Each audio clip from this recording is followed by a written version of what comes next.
Hello दोस्तों, नमस्कार। LP सरकारी जॉब चैनल पर आपका हार्दिक स्वागत और अभिनंदन करता हूं। आपके उज्जवल भविष्य की कामना के साथ इस सेशन का शुरुआत कर रहा हूं, जिसका पहला प्रश्न आपकी स्क्रीन पर है। ये कक्षा 9 का दूसरा सेशन है। पहला सेशन आपके पास पहुंच गया है, ये दूसरा सेशन आपके पास जा रहा है। ये बहुविकल्पी प्रश्नों की श्रृंखला चल रही है। पहला सेशन पहुंच गया, दूसरा जाएगा, फिर तीसरे में लघु और दीर्घ उत्तरीय प्रश्नों का जाएगा। तो ये बहुविकल्पी प्रश्नों को ऐसा बनाया गया है कि आपको इससे लघु उत्तरीय और दीर्घ उत्तरीय प्रश्नों को हल करने में सहायता मिलेगी। तो इनको सुनेंगे, देखेंगे, समझेंगे और नोटबुक में लिखेंगे। तो चलिए अब हम शुरुआत करते हैं। पहला प्रश्न, 14 जुलाई 1789 को फ्रांस की भीड़ ने बास्टील का पतन कर कितने कैदियों को आज़ाद करा लिया था? प्रश्न नंबर 61, 14 जुलाई 1789 को फ्रांस की भीड़ ने बास्टील का पतन कर कितने कैदियों को आज़ाद करा लिया था? चलिए ऑप्शन देखते हैं। 7 कैदियों को, या 8 कैदियों को, या 9 कैदियों को, या 10 कैदियों को? तो 7 कैदियों को भाई आज़ाद करा लिया था, 7 कैदियों को। ठीक, चलिए अगले प्रश्न पे आते हैं। प्रश्न नंबर 62, प्रश्न नंबर 62 देखते हैं। फ्रांस की राष्ट्रीय सभा ने मानव एवं नागरिकों के अधिकारों की घोषणा कब की थी? फ्रांस की राष्ट्रीय सभा ने मानव एवं नागरिकों के अधिकारों की घोषणा कब की थी? चलिए ऑप्शन देखते हैं। 26 जनवरी 1776 को, 27 अगस्त 1787 को, 1789 को, 14 जुलाई 1789 को, 5 मई 1789 को। प्रश्न नंबर 62, फ्रांस की राष्ट्रीय सभा ने मानव एवं नागरिकों के अधिकारों की घोषणा कब की थी? तो चलिए हम इसका आपको उत्तर बताते हैं। ये घोषणा हुई है 27 अगस्त 1789 को, 27 अगस्त 1789 को। प्रश्न नंबर 63, टूटी हुई हथकड़ी या जंजीर किसका प्रतीक है? टूटी हुई हथकड़ी या जंजीर किसका प्रतीक है? ये स्वतंत्रता का प्रतीक है, या समानता का प्रतीक है, या आज़ादी का प्रतीक है, या गुलामी का प्रतीक है? प्रश्न नंबर 63, टूटी हुई हथकड़ी या जंजीर किसका प्रतीक है? तो चलिए हम इसका आपको उत्तर बताते हैं। ये आज़ादी का प्रतीक है भाई। इसको याद करेंगे, समझेंगे और नोटबुक में लिखेंगे। और नोटबुक में कैसे लिखेंगे? प्रश्न को लिखेंगे, चारों ऑप्शन लिखेंगे, फिर उत्तर लिखेंगे कि ए सही है या बी सही है, सी सही या डी सही है, तो उसका उत्तर लिखेंगे। तो चलिए ये आज़ादी का प्रतीक है। अगले प्रश्न पे चलते हैं। छड़ों का बर्छीदार गट्ठर किसका प्रतीक है? छड़ों का बर्छीदार गट्ठर किसका प्रतीक है? छड़ों का बर्छीदार गट्ठर किसका प्रतीक है? ऑप्शन देखते हैं। एकता में बल है, छड़ों का गट्ठर है, आज़ादी का प्रतीक है, या राष्ट्रीय रंग है? प्रश्न नंबर 64, छड़ों का बर्छीदार गट्ठर किसका प्रतीक है? तो इसका उत्तर सही होगा एकता में बल है। एकता में बल है, ये उत्तर में लिखेंगे, एकता में बल है। अगले प्रश्न में आ जाएं। त्रिभुज के अंदर रोशनी बिखेरती आँख किसका प्रतीक है? त्रिभुज के अंदर रोशनी बिखेरती आँख किसका प्रतीक है? तो ये धन का प्रतीक है, या आँख की रोशनी का प्रतीक है, या आगे निकलने का प्रतीक है, या सर्वदर्शी आँख ज्ञान का प्रतीक है। तो चलिए भाई, प्रश्न नंबर 65 में किसका प्रतीक है? तो चलिए इसका उत्तर लिखें, याद करें। सर्वदर्शी आँख ज्ञान का प्रतीक है, सर्वदर्शी आँख ज्ञान का प्रतीक है। प्रश्न नंबर 66, राजदंड किसका प्रतीक है? राजदंड किसका प्रतीक है? ऑप्शन देखते हैं। फांसी देने का प्रतीक है, कर देने का प्रतीक है, गुलामी का प्रतीक है, या शाही सत्ता का प्रतीक है। चलिए भाई, राजदंड किसका प्रतीक है? तो इसका हम आपको उत्तर बताते हैं। ये शाही सत्ता का प्रतीक है, शाही सत्ता का प्रतीक है। अगले प्रश्न पे चलते हैं। प्रश्न नंबर 67, अपनी पूंछ मुंह में लिए सांप किसका प्रतीक है? अपनी पूंछ मुंह में लिए सांप किसका प्रतीक है? तो चलिए भाई, ऑप्शन देखते हैं। एक अंगूठी का प्रतीक है, एक छल्ला का प्रतीक है, गोल बंदी का प्रतीक है, सनातनता का प्रतीक है। तो प्रश्न नंबर 67, अपनी पूंछ मुंह में लिए सांप किसका प्रतीक है? तो एक अंगूठी का प्रतीक, या एक छल्ला का प्रतीक, या गोलबंदी का प्रतीक, या सनातनता का प्रतीक है। तो अपनी पूंछ मुंह में लिए सांप सनातनता का प्रतीक है, सनातनता का प्रतीक है। अगले प्रश्न पे चलते हैं। प्रश्न नंबर 68, नीला सफेद लाल किस देश का राष्ट्रीय रंग है? नीला सफेद लाल किस देश का राष्ट्रीय रंग है, ये आपको बताना है। तो चलिए भाई, बताने का प्रयास करते हैं। नीला सफेद लाल किस देश का राष्ट्रीय प्रतीक रंग है? फ्रांस का ये राष्ट्रीय रंग है, या ब्रिटेन का है, या अमेरिका का है, या जापान का है? चलिए भाई, बताने का प्रयास करें। नीला सफेद लाल किस देश का राष्ट्रीय रंग है? तो ये राष्ट्रीय रंग है फ्रांस का। फ्रांस देश का राष्ट्रीय रंग है नीला सफेद लाल। चलिए आगे की ओर चलते हैं। प्रश्न नंबर 69, दासों द्वारा स्वतंत्र होने के बाद पहनी जाने वाली टोपी को क्या कहा जाता है? दासों द्वारा स्वतंत्र होने के बाद पहनी जाने वाली टोपी को क्या कहा जाता है?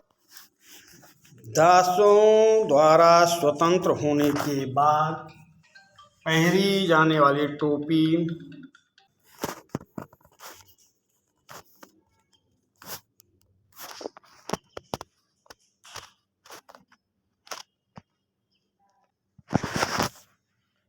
दासों द्वारा स्वतंत्र होने के बाद पहनी जाने वाली टोपी को क्या कहा जाता है? यहाँ पे भाई थोड़ा डिस्टर्ब हो गया, प्रश्न को फिर से पढ़ रहा हूँ। दासों द्वारा स्वतंत्र होने के बाद पहनी जाने वाली टोपी को क्या कहा जाता है? लाल फ्राइजियन टोपी, हरा फ्राइजियन टोपी, पीला फ्राइजियन टोपी या नीला फ्राइजियन टोपी। चलिए भाई उत्तर बताने का प्रयास करते हैं। क्या कहा जाता है?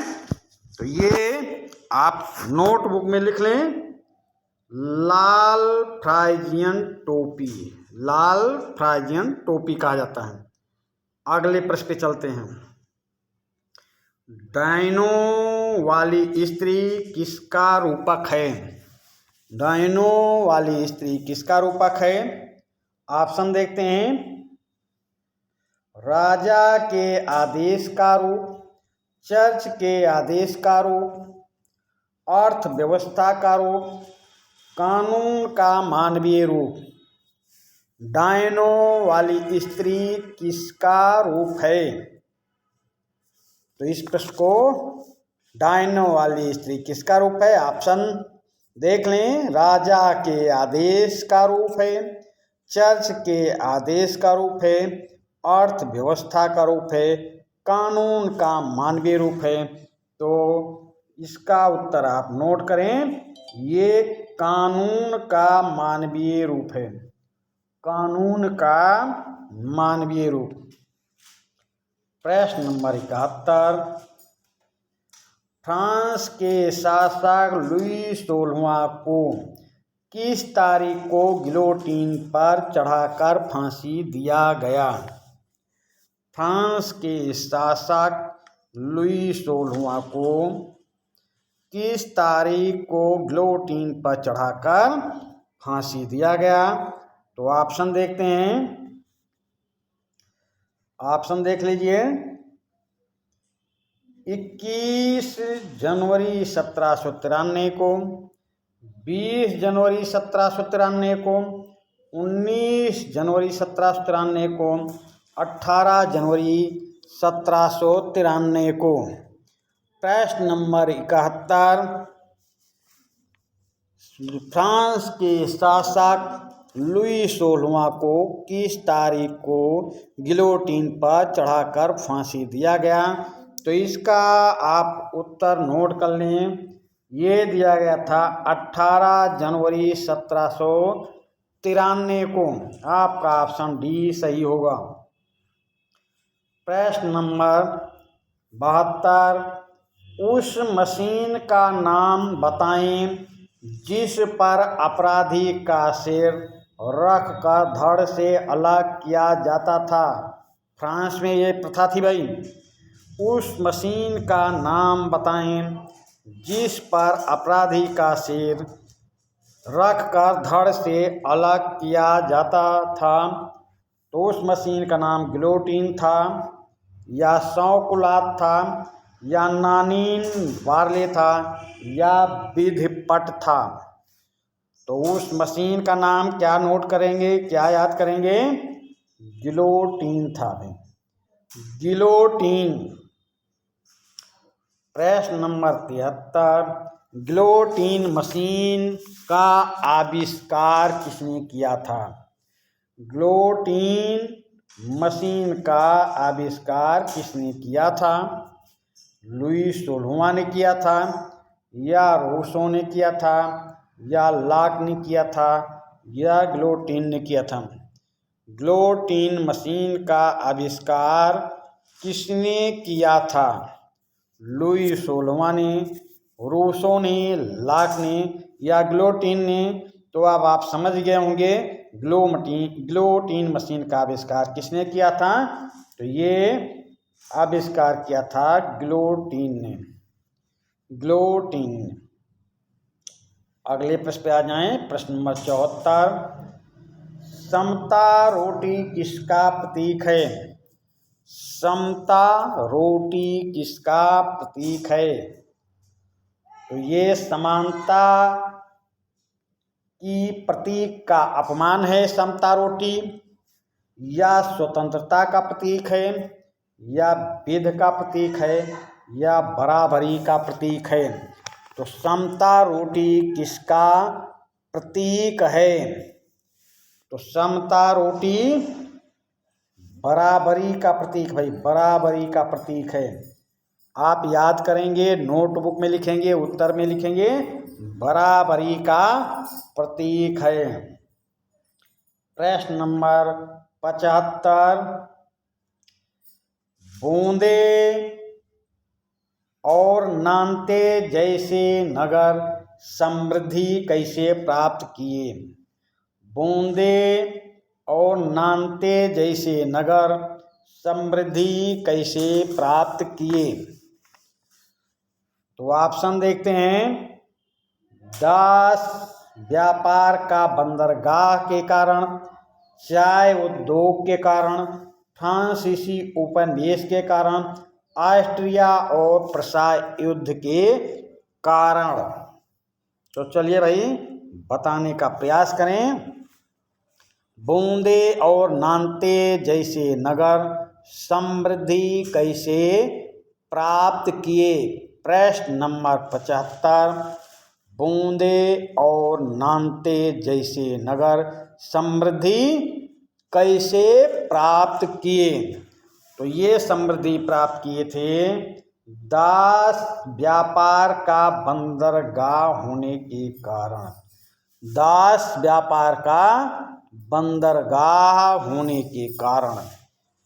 अगले प्रश्न पे चलते हैं। प्रश्न नंबर 76, कन्वेंशन ने फ्रांसीसी उपनिवेशों में सभी दासों की मुक्ति का कानून कब पारित किया? कन्वेंशन ने फ्रांसीसी उपनिवेशों में सभी दासों की मुक्ति का कानून कब पारित किया? ऑप्शन देख लेते हैं। 1694 में, 1794 में, 1890 में, 1990 में। तो कन्वेंशन ने फ्रांसीसी उपनिवेशों में सभी दासों की मुक्ति का कानून पारित किया। 1793 में लुई 16वां को फांसी दी गई और उसके बाद में 1794 में एक कानून पारित होता है। तो आपका उत्तर क्या सही होगा? ऑप्शन बी 1794 में। चलिए अगले प्रश्न की ओर चलते हैं। प्रश्न नंबर 76, फ्रांस में दूसरी बार दास प्रथा किसने प्रारंभ की? फ्रांस में दूसरी बार दास प्रथा किसने प्रारंभ की? ऑप्शन देखते हैं। लुई 16वां ने, लुई 14वां ने, नेपोलियन ने या फिलिप ने। प्रश्न नंबर 76, फ्रांस में दूसरी बार दास प्रथा किसने प्रारंभ की? तो लुई 16वां, लुई 14वां, नेपोलियन एवं फिलिप। तो चलिए इसका हम आपको उत्तर बताते हैं। नेपोलियन ने दूसरी बार दास प्रथा को लागू किया। दूसरी बार दास प्रथा को लागू करने वाले नेपोलियन थे। अगले प्रश्न पे आते हैं। निग्रो नामक लोगों को गुलाम बनाया जाना शुरू हो गया। निग्रो जात कहाँ के निवासी थे? निग्रो नामक लोगों को गुलाम बनाया जाना शुरू हो गया। निग्रो जनजात कहाँ के निवासी थे? तो चलिए भाई आप प्रश्न को समझ गए होंगे। अब ऑप्शन देखते हैं। ये निग्रो जनजाति फ्रांस की थी या ऑस्ट्रिया की या प्रसा की या अफ्रीका की? प्रश्न नंबर 77, निग्रो जनजाति कहाँ की थी? तो निग्रो जनजाति कहाँ की भाई? तो ये अफ्रीका की थी। निग्रो जनजाति अफ्रीका की थी। आपका उत्तर सही होगा ऑप्शन डी। प्रश्न नंबर 78, फ्रांसीसी उपनिवेशों में अंतिम रूप से दास प्रथा का उन्मूलन कब किया गया? फ्रांसीसी उपनिवेशों में अंतिम रूप से दास प्रथा का उन्मूलन कब किया गया? ऑप्शन देखते हैं। 1548 में, 1648 में, 1748 में या 1848 में। फ्रांसीसी उपनिवेशों में अंतिम रूप से दास प्रथा का उन्मूलन कब किया गया? तो ये किया गया था 1848 में।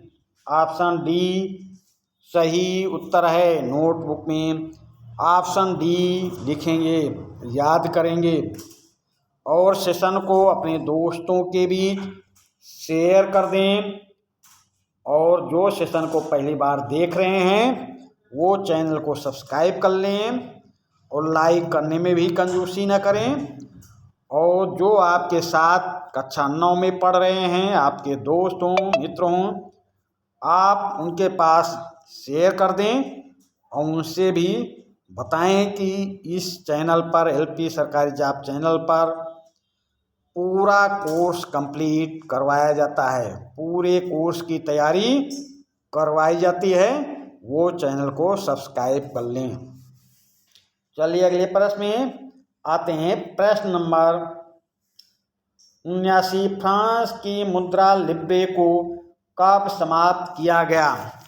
फ्रांस की मुद्रा लिब्रे को कब समाप्त किया गया?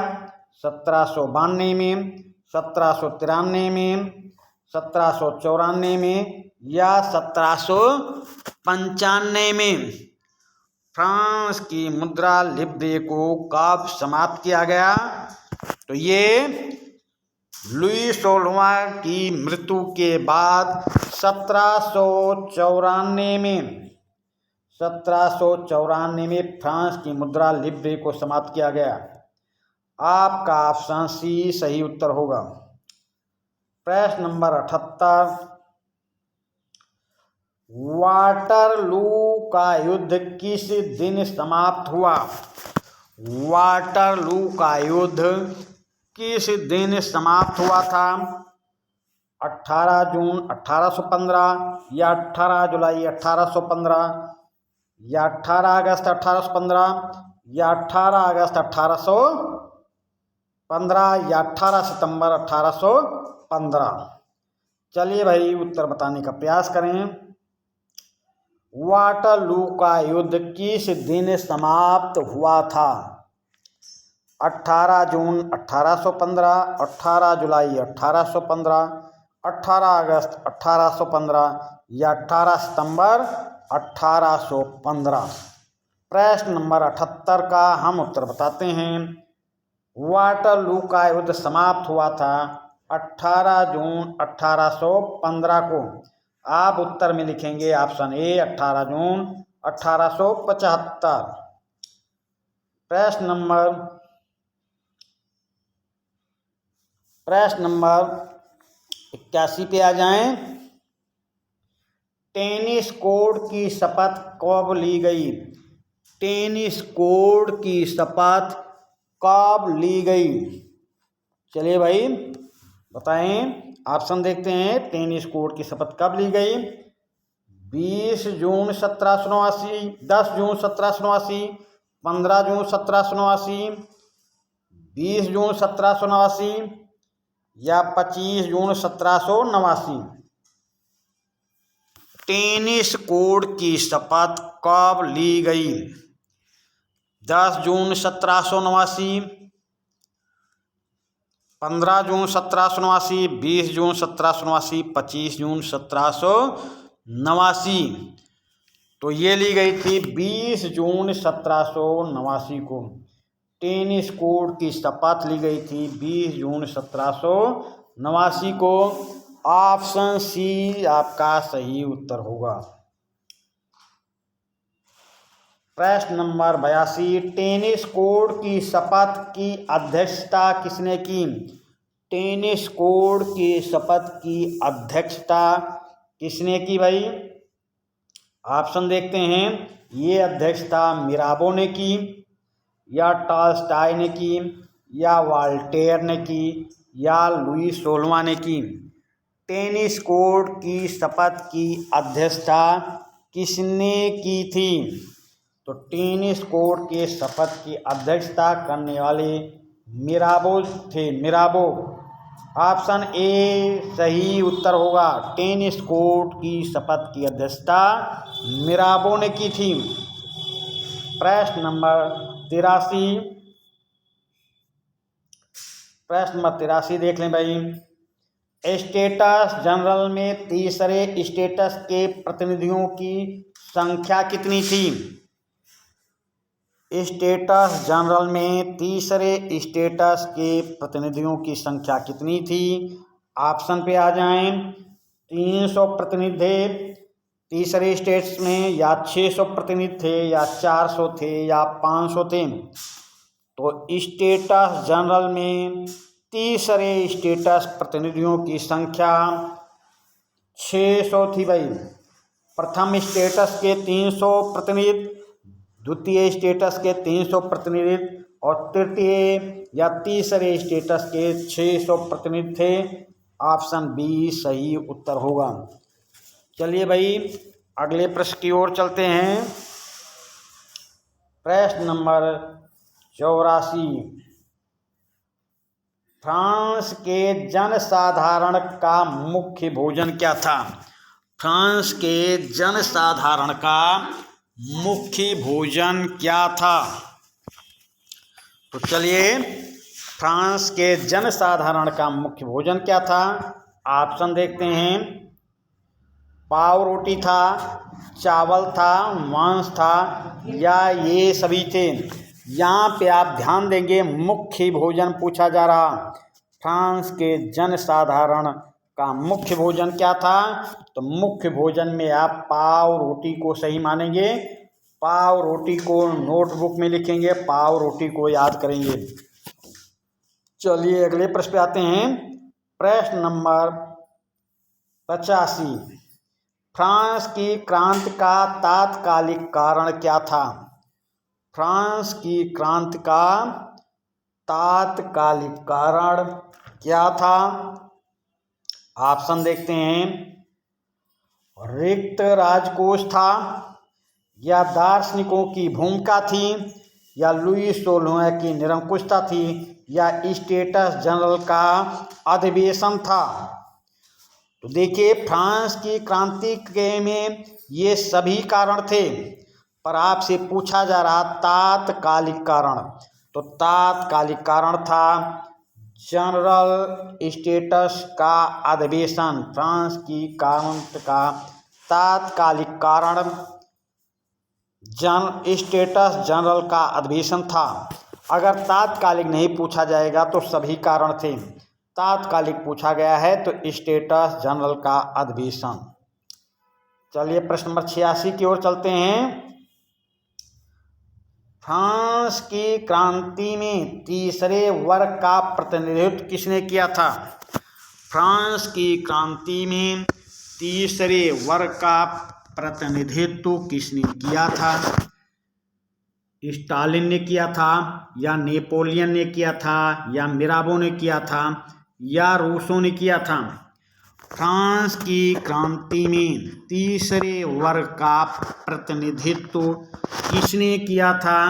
तो तीसरे वर्ग का प्रतिनिधित्व किया था मिराबो ने। तीसरे वर्ग का प्रतिनिधित्व मिराबो ने किया था। प्रश्न नंबर 87 पे आ जाएं भाई। प्रश्न नंबर 87, किस तिथि को तीनों सदनों की संयुक्त बैठक का आयोजन हुआ? किस तिथि को तीनों सदनों की संयुक्त बैठक का आयोजन हुआ? चलिए भाई ऑप्शन देखते हैं। 5 जून 1789 को, या 14 जून 1789 को, या 24 जून 1789 को, या 27 जून 1789 को। प्रश्न नंबर 87, किस तिथि को तीनों सदनों की संयुक्त बैठक का आयोजन हुआ? तो ये संयुक्त बैठक का आयोजन हुआ था 27 जून 1789 को, 27 जून 1789 को। चलिए अगले प्रश्न की ओर चलते हैं। प्रश्न नंबर 88, मानव के जन्मजात मौलिक अधिकारों की घोषणा नेशनल असेंबली ने कब की? मानव के जन्मजात मौलिक अधिकारों की घोषणा नेशनल असेंबली ने कब की? तो चलिए भाई ऑप्शन देखते हैं। 8 जून 1789 को, या 27 अगस्त 1789 को, या 5 सितंबर 1789 को, या 13 अक्टूबर 1789 को। प्रश्न नंबर 88, मानव के जन्मजात मौलिक अधिकारों की घोषणा नेशनल असेंबली ने कब की? तो ये किया था 27 अगस्त 1789 को। 27 अगस्त 1789 आपका सही उत्तर होगा। आप 27 अगस्त 1789 लिखेंगे नोटबुक में। चलिए अगले प्रश्न पे आते हैं। प्रश्न नंबर 89, शौकुलात के साथ पहने जाने वाली लाल टोपी किस बात का प्रतीक थी? शौकुलात के साथ पहने जाने वाली लाल टोपी किस बात का प्रतीक थी? स्वतंत्रता का प्रतीक थी, समानता का प्रतीक थी, बंधुत्व का प्रतीक थी, या गुलामी का प्रतीक थी? तो ये शौकुलात के साथ पहने जाने वाली लाल टोपी स्वतंत्रता का प्रतीक है भाई, स्वतंत्रता का प्रतीक थी। आपका उत्तर ए ऑप्शन सही होगा, स्वतंत्रता का प्रतीक थी। प्रश्न नंबर 90, फ्रांस में नई निर्वाचित असेंबली को क्या नाम दिया गया? फ्रांस में नई निर्वाचित असेंबली को क्या नाम दिया गया? स्टेटस, जनरल, जैकोबिन, या कन्वेंशन? प्रश्न नंबर 90, फ्रांस में नई निर्वाचित असेंबली को क्या नाम दिया गया? तो ये नाम दिया गया था कन्वेंशन। कन्वेंशन नाम दिया गया। ऑप्शन डी पे सही निशान लगाएंगे। प्रश्न नंबर 91, फ्रांसीसी क्रांति के प्रारंभिक दौर में जनसंख्या का अधिकांश भाग किस स्थिति का विरोध कर रहा था? प्रश्न नंबर 91, फ्रांसीसी क्रांति के प्रारंभिक दौर में जनसंख्या का अधिकांश भाग किस स्थिति का विरोध कर रहा था? तो चर्च के शोषण का विरोध कर रहा था, या पाव रोटी के बड़े मूल्यों का विरोध कर रहा था, या कुलीन वर्ग के लोगों का विरोध कर रहा था, या प्रतिनिधित्व के नजरअंदाज करने का विरोध कर रहा था? तो चलिए भाई उत्तर बताने का प्रयास करें। प्रश्न नंबर 91, फ्रांसीसी क्रांति के प्रारंभिक दौर में जनसंख्या का अधिकांश भाग किस स्थिति का विरोध कर रहा था? तो वो विरोध कर रहा था पाव रोटी के बढ़े हुए मूल्यों का।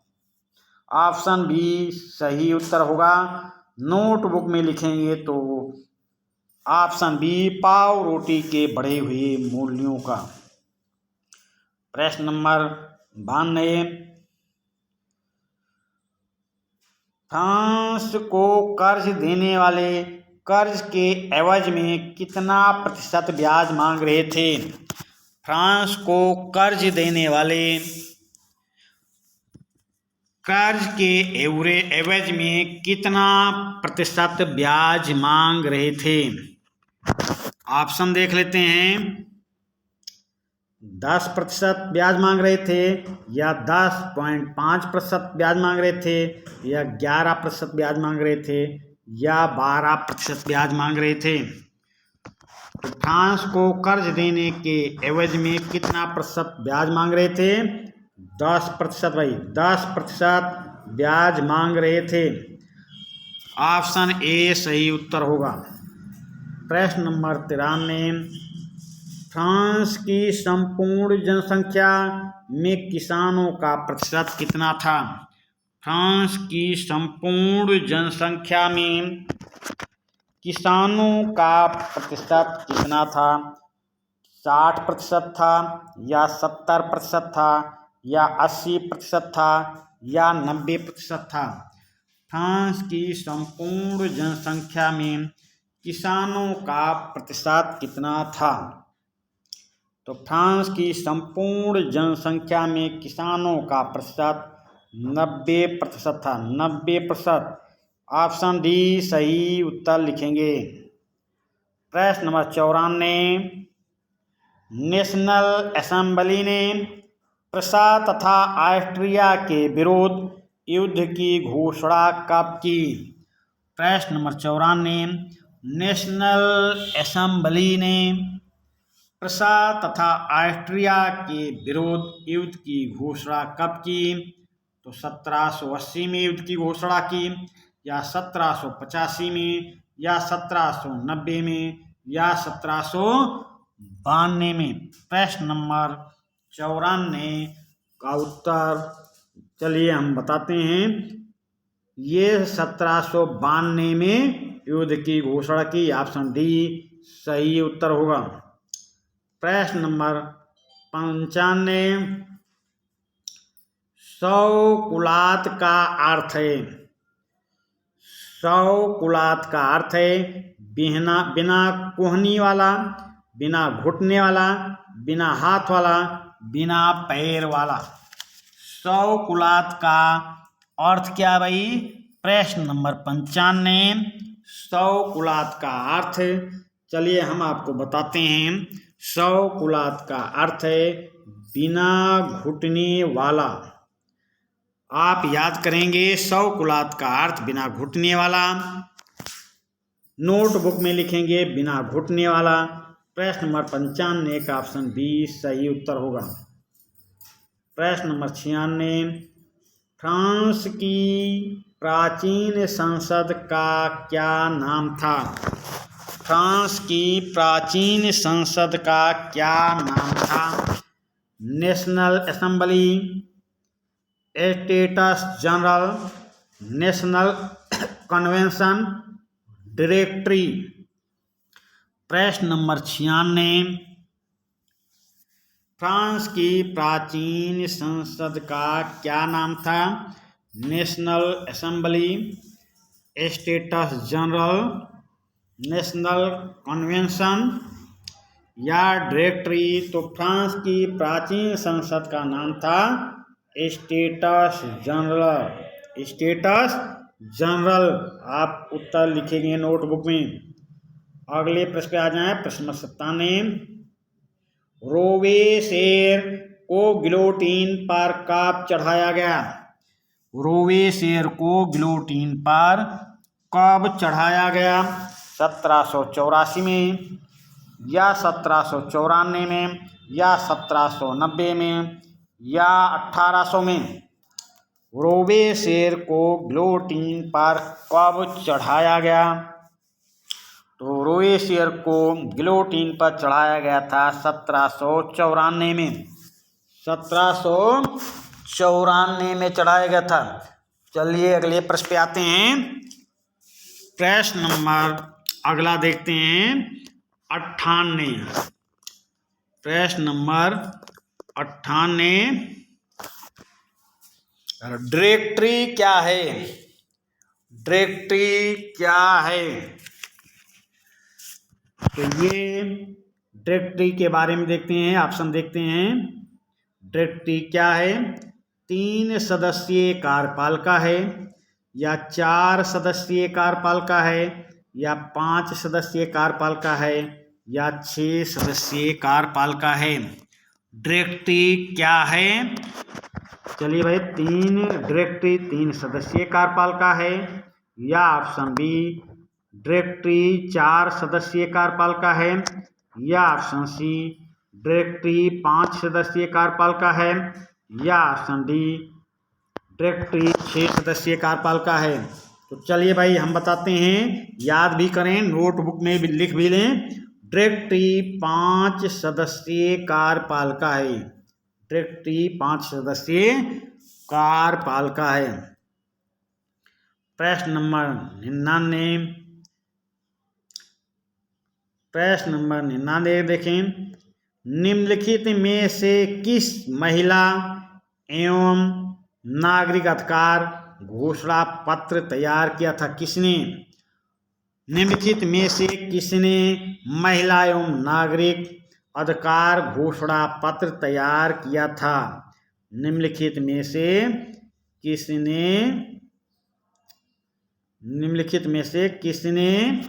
महिला एवं नागरिक अधिकार घोषणा पत्र तैयार किया था? ऑप्शन देखते हैं। चलिए भाई ऑप्शन देखते हैं। ओलम द गूज ने, रोबेस्पियर ने, रूसो ने, या नेपोलियन ने। तो चलिए भाई प्रश्न नंबर 99, ये घोषणा पत्र तैयार किया था ओलम द गूज ने। ओलम द गूज ने, ये याद करेंगे, नोटबुक में लिखेंगे।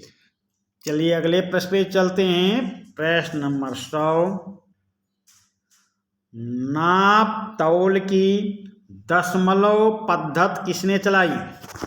नाप तौल की दशमलव पद्धति किसने चलाई? तो ऑप्शन देखते हैं। रोबेस्पियर ने, ओलम द गूज ने, नेपोलियन ने, या लुई 16वां ने। चलिए भाई बताने का प्रयास करते हैं। नाप तौल की दशमलव पद्धति किसने चलाई? तो ये नाप तौल की दशमलव पद्धति नेपोलियन ने चलाई थी भाई, नेपोलियन ने। चलिए अगले प्रश्न पे आते हैं। प्रश्न नंबर 101, प्रत्यक्ष कर किस नाम से जाना जाता था? प्रत्यक्ष कर को किस नाम से जाना जाता था? लिब्रे नाम से, टाइद नाम से, टाइल नाम से, या आयकर नाम से? प्रत्यक्ष कर को किस नाम से जाना जाता था? तो लिब्रे रुपया का नाम है, आयकर संपूर्ण कर का नाम है, टाइद चर्च द्वारा लगाया जाता था, अप्रत्यक्ष कर है। आपसे पूछा जा रहा प्रत्यक्ष कर, तो उस प्रत्यक्ष कर का नाम है टाइल। ऑप्शन सी सही उत्तर होगा, टाइल। अगले प्रश्न पे आ जाएं। प्रश्न नंबर 102, तीसरा स्टेट क्या है? तीसरा स्टेट क्या है? शीर्षक से एक प्रभावशाली प्रचार लेख लिखा। उस व्यक्ति का नाम बताइए जिसने ये लेख लिखा। तीसरा स्टेट क्या है? शीर्षक से एक प्रभावशाली प्रचार लेख लिखा। उस व्यक्ति का नाम बताइए जिसने ये लेख लिखा था। ऑप्शन देखते हैं, किसने लिखा है भाई? आवेसिये ने, मिरावियन ने, रूसो ने, या मॉन्टेस्क्यू ने। तो प्रश्न नंबर 102, तीसरा स्टेट क्या है? शीर्षक से एक प्रभावशाली प्रचार लेख लिखा था। उस व्यक्ति का नाम आवेसिये भाई। नोटबुक में आवेसिये लिखेंगे, याद करेंगे आवेसिये। अगले प्रश्न पे आ जाएं। आतंक के साम्राज्य से किसका नाम जुड़ा हुआ है? आतंक के साम्राज्य से किसका नाम जुड़ा हुआ है? मेरा अभियान का, या मैक्सिमिलियन रोबेस्पियर का, या रोजे डी लाइल का, या उपरोक्त में से किसी का नहीं? चलिए भाई बताने का प्रयास करें। आतंक के साम्राज्य से किसका नाम जुड़ा हुआ है? मिराबियन, मैक्सिमिलियन रोबेस्पियर, रोजे डिलाइट, उपरोक्त में से कोई नहीं। तो ये नाम जुड़ा है आतंक के साम्राज्य के साथ, मैक्सिमिलियन रोबेस्पियर का नाम जुड़ा है। ऑप्शन बी सही उत्तर होगा। प्रश्न नंबर 104, ओलंप द गूज कौन थी? ओलंप द गूज कौन थी? ऑप्शन देखते हैं। क्रांतिकारी फ्रांस की एक सक्रिय राजनीतिक महिला थी, या एक समाज सुधारक थी, या जैकोबिन क्लब की समर्थक थी, या उपरोक्त सभी थी? ओलंप द गूज कौन थी? तो चलिए उत्तर हम बताते हैं। ओलंप द गूज कौन थी? क्रांतिकारी फ्रांस की सक्रिय राजनीतिक महिला थी। क्रांतिकारी फ्रांस की सक्रिय राजनीतिक महिला थी। चलिए अगले प्रश्न की ओर चलते हैं। प्रश्न नंबर 105, राष्ट्रीय सभा ने संविधान का मसौदा कब पूरा किया? राष्ट्रीय सभा ने संविधान का मसौदा कब पूरा किया? ऑप्शन देखते हैं। 1799 में, या 1791 में, या 1790 में, या 1781 में? तो राष्ट्रीय सभा ने संविधान का मसौदा कब पूरा किया? तो ये पूरा किया था 1791 में। 1791 में। प्रश्न नंबर 105 का ऑप्शन बी सही होगा। यही याद करना है, यही नोटबुक में लिखना है, और इस चैनल को दोस्तों के पास शेयर करें, और उनसे भी कहें चैनल को सब्सक्राइब करें। अधिक से अधिक लोग जुड़ जाएं, क्योंकि इस चैनल पे आपके संपूर्ण कोर्स की तैयारी कराई जाएगी। चलिए अगले प्रश्न की ओर चलते हैं। सक्रिय नागरिक किन्हें कहा जाता था? सक्रिय नागरिक किन्हें कहा जाता था? ऑप्शन देख लेते हैं। सक्रिय नागरिक किसे कहा जाता था? वह जिन्हें वोट देने का अधिकार था, वह जिसने लड़ाई में भाग लिया था, वह जिसे वोट देने का अधिकार नहीं था, या उपरोक्त में से कोई नहीं। सक्रिय नागरिक किसे कहा जाता था? वह जिन्हें वोट देने का अधिकार था, या वह जिसने लड़ाई में भाग लिया था, वह जिसे वोट देने का अधिकार नहीं था, या उपरोक्त में से कोई नहीं। तो सक्रिय नागरिक उसे कहा जाता था, वह जिन्हें वोट देने का अधिकार था उसे सक्रिय नागरिक कहा जाता था। तो आपका ऑप्शन ए सही उत्तर होगा।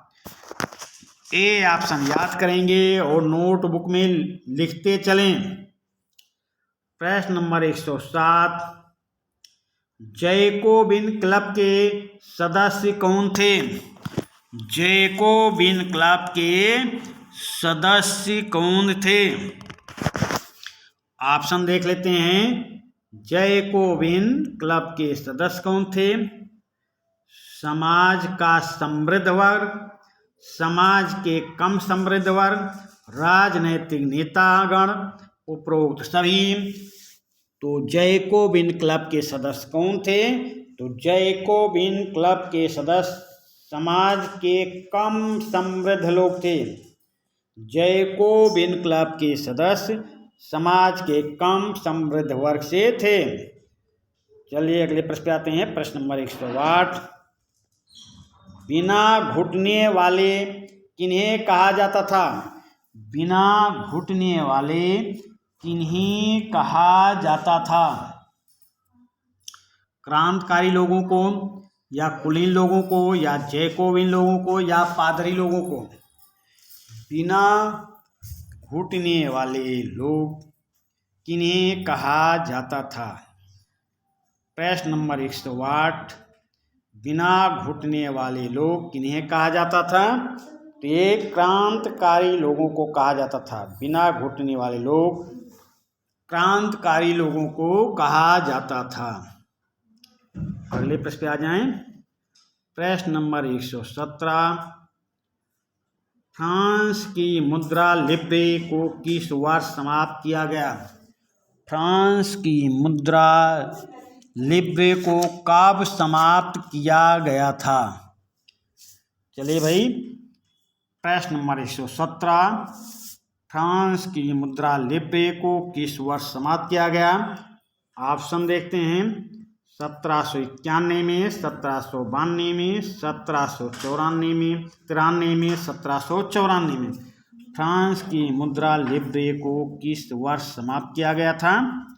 तो फ्रांस की मुद्रा लिब्रे को समाप्त किया गया था 1794 में। ये क्वेश्चन 2 बार आ गया है, फिर भी आप नोट करेंगे, दोनों बार नोट कर लें, आपको जल्दी याद होगा।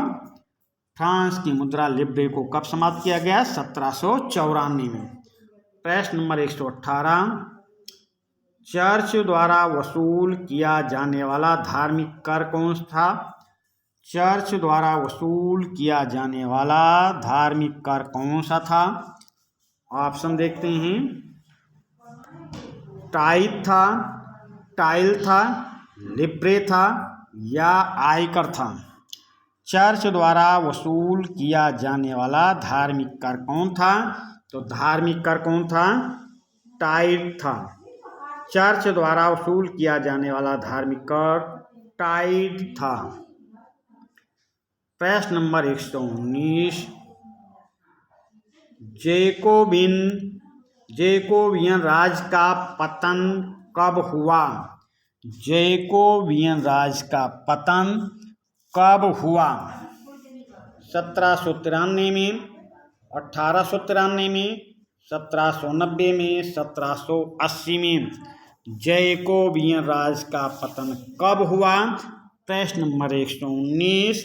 तो जैकोबियन राज का पतन कब हुआ? तो ये लुई 16वां की मृत्यु के साथ जैकोबियन राज का पतन हुआ, यानी कि 1793 में जैकोबियन राज का पतन हुआ। चलिए अगले प्रश्न पे आते हैं। प्रश्न नंबर 120।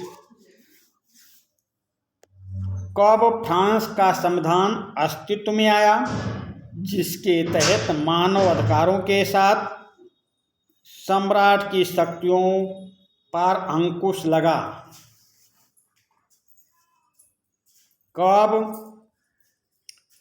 फ्रांस का संविधान अस्तित्व में आया जिसके तहत मानव अधिकारों के साथ सम्राट की शक्तियों पर अंकुश लगा? ऑप्शन देखते हैं भाई।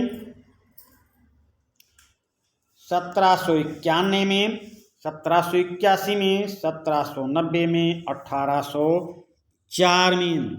तो कब फ्रांस का संविधान अस्तित्व में आया जिसके तहत मानव अधिकारों के साथ सम्राट की शक्तियों पर अंकुश लगा? तो ये अंकुश लगा था 1791 में। 1791 में। प्रश्न नंबर 120 का ऑप्शन ए सही उत्तर होगा, और नोटबुक में लिखते जाएं भाई। चलिए अगले प्रश्न पे आ जाते हैं। टूटी हुई जंजीर किसका सूचक है? ये प्रश्न बहुत ही महत्वपूर्ण है, ये भी 2 बार आया है आपके सामने, तो इसको भी नोट ही करेंगे। टूटी हुई जंजीर किसका सूचक है?